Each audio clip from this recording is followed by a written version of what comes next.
আজকে বানাচ্ছি চিংড়ি মাছ দিয়ে, ছোটো ছোটো চিংড়ি মাছ দিয়ে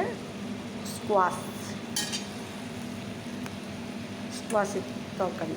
প্রথমে চিংড়ি মাছটাকে একটু কড়াই তেল দিয়ে জিরে, তেজপাতা আর পেঁয়াজ ফোড়ন দিয়ে দিলাম, দিয়ে চিংড়ি মাছটা নুন হলুদ মাখিয়ে দিয়ে দিলাম। চিংড়ি মাছটা ফ্রাই হয়ে গেল, হালকা ফ্রাই করে নিলাম, নিয়ে স্কোয়াশটা দিয়ে দিলাম।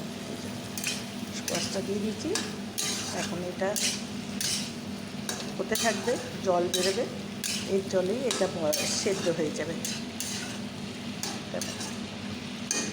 এটা জল দিয়েছি তো, এটা জল দিইনি, মানে স্কোয়াশে লবণ দিয়েছি না, নুন দিয়েছি, নুন দেওয়াতে জল বেরোবে, এই জলে এটা সেদ্ধ হয়ে যাবে।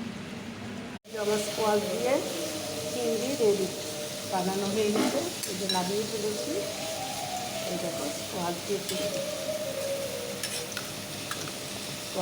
চিংড়ি বানানো রেডি।